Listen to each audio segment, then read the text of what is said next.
We'll be right back. You're not alone. You are not alone. As long as the United States stands, and we will stand forever, we'll not let you ever be alone. Most importantly, I know the recent terrorist assault on the people of this nation has left a deep, deep wound. More than 1,300 innocent Israelis killed, including at least 31 American citizens by the terrorist group Hamas. Hundreds of young people at a music festival. The festival was for peace, gunned down as they ran for their lives. Scores of innocents, from infants to elderly grandparents, Israelis and Americans, taken hostage. Children slaughtered, babies slaughtered, entire families massacred. Rape, beheadings, bodies burned alive. Hamas committed atrocities that recall the worst ravages of ISIS, unleashing pure, unadulterated evil upon the world. There's no rationalizing it, no excusing it, period. The brutality we saw would have cut deep anywhere in the world, but it cuts deeper here in Israel. October 7th, which was a sacred Jewish holiday, became the deadliest day for the Jewish people since the Holocaust. It has brought to the surface painful memories and scars left by millennia of anti-Semitism and the genocide of the Jewish people. The world watched then, it knew, and the world did nothing. We will not stand by and do nothing again. Not today, not tomorrow, not ever. To those who are living in limbo, waiting desperately to learn the fate of a loved one, especially to families of the hostages, you're not alone. We're working with partners throughout the region, pursuing every avenue to bring home those who are being held captive by Hamas. I can't speak publicly about all the details, but let me assure you, for me, as the American president, there's no higher priority than the release and safe return of all these hostages. To those who are grieving, a child, a parent, a spouse, a sibling, a friend, I know you feel like there's that black hole in the middle of your chest. You feel like you're being sucked into it. The survivor's remorse, the anger, the questions of faith in your soul. Staring at that empty chair, sitting Shiva. The first Sabbath without them. They're the everyday things, the small things that you miss the most. The scent when you open the closet door. The morning coffee you shared together. The bend of his smile, the perfect pitch of her laugh. The giggle of your little boy, the baby. For those who have lost loved ones, this is what I know. They'll never be truly gone. There's something that's never fully lost. Your love for them and their love for you. And I promise you, you'll be walking along some days and say, what would she or he want me to do? You smile when you pass a place that reminds you of them. That's when you know. When a smile comes to your lips before a tear to your eye, that's when you know you're going to fully make it. That's what will give you the fortitude to find light in the darkest hours. When terrorists believe they could bring you down, bend your will, break your resolve. But they never did, and they never will. Instead, we saw incredible stories of heroism and courage, of Israelis taking care of one another, neighbors forming watch groups to protect their kibbutz, opening their homes to shelter survivors, retired soldiers running into danger once again, civilian medics flying across rescue missions, and off-duty medics at the music festival caring for the wounded before becoming a victim himself. Volunteers retrieving bodies of the dead so families could bury their loved ones in accordance with Jewish tradition. Reservists leaving behind their families, their honeymoons, their studies abroad without hesitation, and so much more. The State of Israel was born to be a safe place for the Jewish people of the world. That's why I was born. I've long said, if Israel didn't exist, we'd have to invent it. While it may not feel that way today, Israel must again be a safe place for the Jewish people. And I promise you, we're going to do everything in our power to make sure that it will be. 75 years ago, just 11 minutes after its founding, President Harry S. Truman and the United States of America became the first nation to recognize Israel. We've stood by your side ever since. We're going to stand by your side now. My administration was in close touch with your leadership from the first moments of this attack. We're going to make sure you have what you need to protect your people, to defend your nation. For decades, we've ensured Israel's qualitative military edge. And later this week, I'm going to ask the United States Congress for an unprecedented support package for Israel's defense. We're going to keep Iron Dome fully supplied so it can continue standing sentinel over Israeli skies, saving Israeli lives. We've moved U.S. military assets to the region, including positioning the USS Ford Carrier Strike Group in the Eastern Mediterranean, with the USS Eisenhower on the way to defer further aggression against Israel and to prevent this conflict from spreading. The world will know that Israel is stronger than ever. And my message to any state or any other hostile actor thinking about attacking Israel remains the same as it was a week ago. Don't.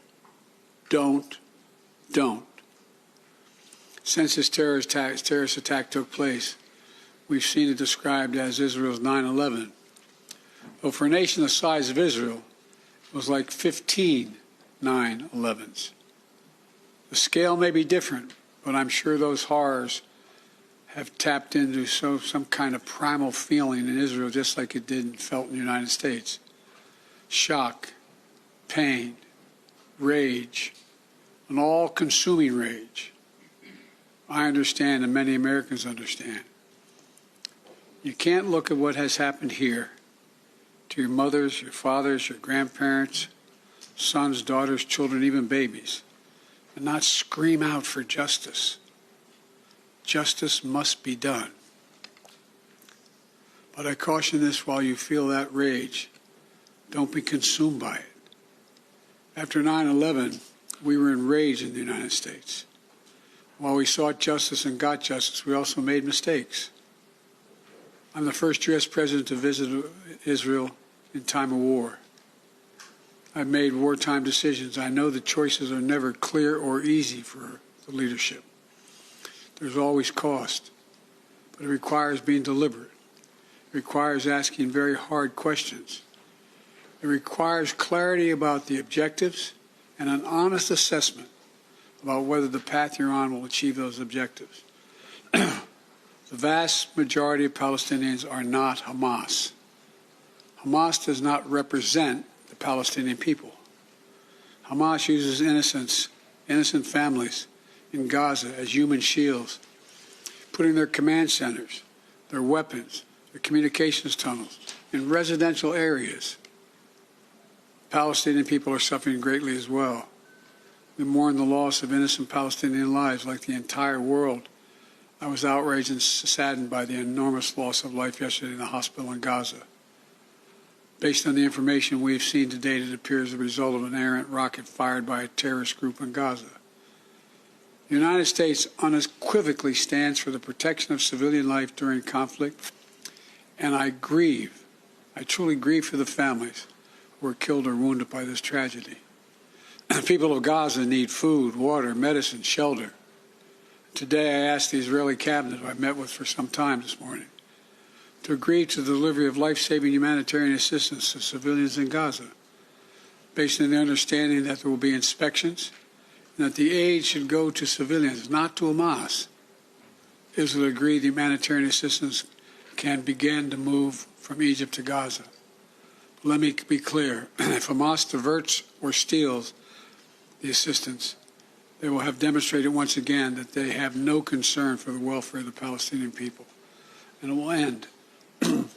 As a practical matter, it will stop the international community from being able to provide this aid. We're working in close cooperation with the government of Egypt, the United Nations, and its agencies like the World Food Program and other partners in the region to get trucks moving across the border as soon as possible.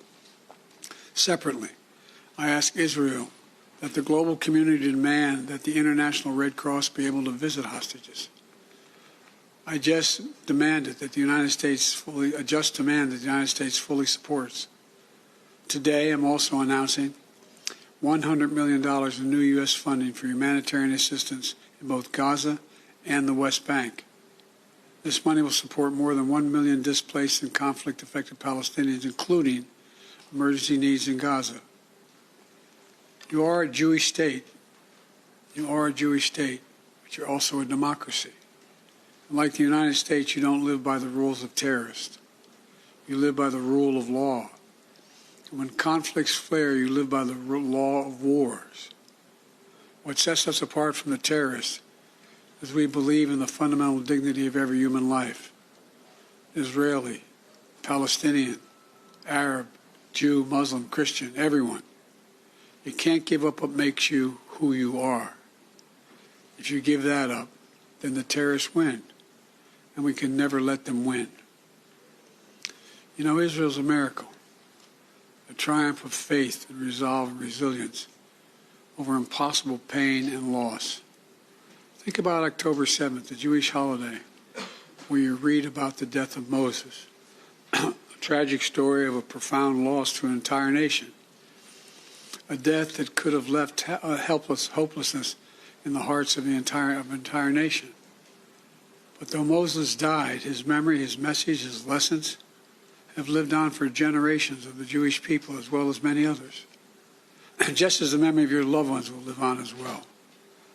After reading the story of Moses' death, those who observed the holiday began reading the Torah from the very beginning. The story of creation reminds us of two things.